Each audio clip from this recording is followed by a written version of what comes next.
100 Civics Questions for U.S. Citizenship 2025, Animated Interview Practice, Part 3, 21 to 30. The quiet meeting room from Part 2 feels unchanged, with the next stack of civics cards lined up neatly on the table. Anne and Mark take a calm breath together and transition smoothly into Part 3. Welcome back for Part 3, Mark. This peaceful room should make these go smoothly. Ready to continue? Absolutely, Anne. The quiet helps me concentrate. Let's tackle the next 10. Question 21. Name one American Indian tribe in the United States. A. Maori. B. Zulu. C. Crow. I think the answer is C. Crow. Correct. Crow is a federally recognized American Indian tribe whose homeland is in the Northern Plains, and members of the Crow Nation have a distinct language, culture, and history within the United States. The tribe is often associated with the area that is now Montana and has treaties and historical relations with the U.S. government. Maori refers to the indigenous people of New Zealand. So, A is incorrect.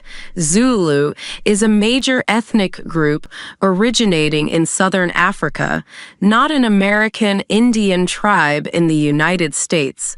So, B is incorrect. Question 22. What is the name of the Vice President of the United States now? A. Kamala Harris. B. J.D. Vance. C. Mike Pence. I think the answer is B. J.D. Vance. Correct for this practice set. On the actual civics test, the answer is time-sensitive and depends on who is serving at the moment of your interview. Here, the keyed response we're practicing is J.D. Vance. This reminds you to always verify current office holders before your appointment. Kamala Harris and Mike Pence served as vice presidents in other administrations and are not the keyed answer for this exercise, so A and C are incorrect. Question 23. When was the Declaration of Independence adopted? A. July 4th, 1776. B. July 4th, 1789. C. September 17th, 1787. I think the answer is A. July 4th, 1776. Correct. On July 4th, 1776, the Continental Congress adopted the Declaration, formally stating that the 13 colonies were independent from Great Britain and grounding that claim in natural rights. The date became a national symbol of American independence and is celebrated annually as Independence Day. July 4th, 1789 is not associated with the Declaration's adoption. So, B is incorrect. September 17th, 1787 is the date the Constitution was signed in Philadelphia, not the Declaration. So, C is incorrect. Question 24. Name one war fought by the United States in the 1800s. A. World War I. B. The Gulf War. C. The Civil War. I think the answer is C. The Civil War. Correct. The Civil War 1861 to 1865 was fought in the 19th century between the Union and the Confederacy, largely over slavery and the question of secession, and it reshaped the nation's laws and identity. Its outcome preserved the Union and led to the 13th Amendment abolishing slavery. World War I took place in the 1910s, not the 1800s. So, A is incorrect. The Gulf War occurred in 1990-1991, well after the 1800s. So, B is incorrect. Question 25. Who is in charge of the executive branch? A. The President. B. The Speaker of the House. C. The Chief Justice. I think the answer is A. The President. Correct. The President leads the executive branch, executes federal law, oversees the cabinet departments, and serves as Commander-in-Chief of the Armed Forces. This role is distinct from making laws, primarily Congress, and interpreting laws, the courts.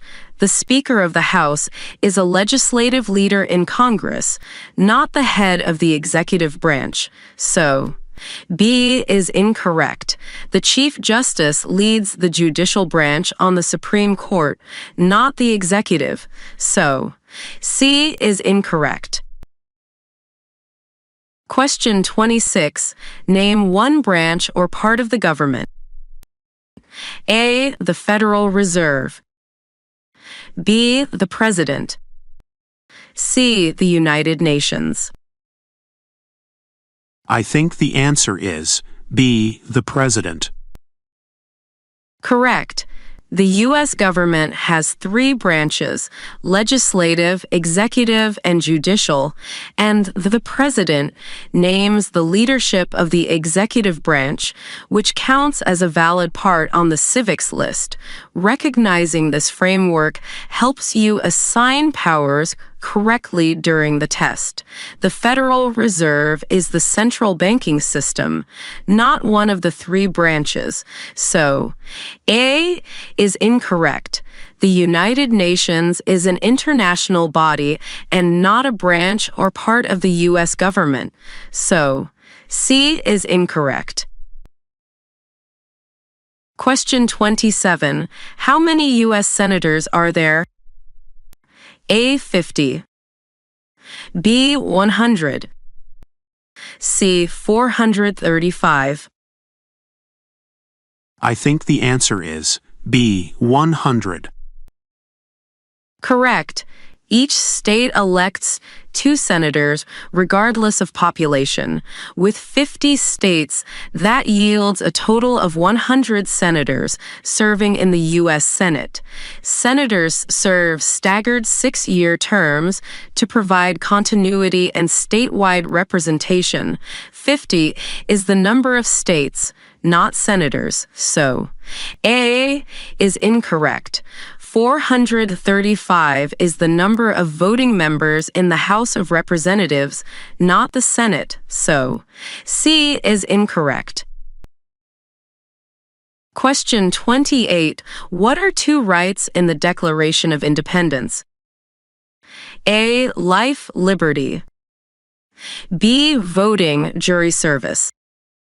C. Education, healthcare. I think the answer is A. Life, liberty. Correct. The Declaration states that people are endowed with certain unalienable rights, explicitly naming life, liberty, and the pursuit of happiness. This option lists 2 of them exactly as required. These rights are philosophical foundations that explain why governments derive just powers from the consent of the governed. Voting and jury service are important civic rights and duties, but they are not the ones named in the Declaration's famous trio. So, B is incorrect. Education and healthcare are not listed in the Declaration of Independence, so C is incorrect. Question 29. What ocean is on the east coast of the United States? A. The Pacific Ocean. B. The Arctic Ocean. C. The Atlantic Ocean. I think the answer is C. The Atlantic Ocean. Correct. The U.S. East Coast, from Maine through Florida, faces the Atlantic Ocean, which has historically connected the United States to Europe, Africa, and the Caribbean. Recognizing the Atlantic versus the Pacific is a common geography item on the test. The Pacific Ocean borders the U.S. West Coast, California, Oregon, Washington, not the East. So, A is incorrect. The Arctic Ocean lies north of Alaska and the polar regions, not along the eastern seaboard. So, B is incorrect. Question 30. What did Susan B. Anthony do? A. Wrote the Emancipation Proclamation. B. Served as a Supreme Court Justice. C. Fought for women's rights. I think the answer is C. Fought for women's rights. Correct. Susan B. Anthony was a leading suffragist who organized, spoke, and campaigned for women's political equality, especially the right to vote, helping pave the way for the 19th Amendment in 1920. She also worked with allies like Elizabeth Cady Stanton and faced arrest for voting before it was legal for women, underscoring the movement's challenges. The Emancipation Proclamation was issued by President Abraham Lincoln, not Anthony. So, A is incorrect. Anthony was never a Supreme Court justice, and no woman served in that role during her lifetime. So, B is incorrect.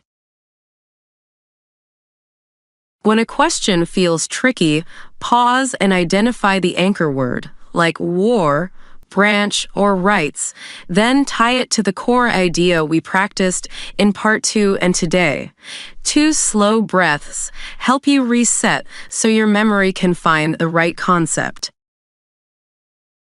That makes sense. I'll also eliminate choices that point to the wrong century or the wrong branch, which narrows it fast and keeps me calm. If you're still unsure, ask politely for the question to be repeated, then paraphrase the idea to yourself before answering. That quick mental check can prevent mixing up similar facts, like dates versus documents or branches versus offices. Thanks, Anne. With this step-by-step method in our quiet meeting room, even unexpected questions feel manageable, and I'm confident moving on to the next part.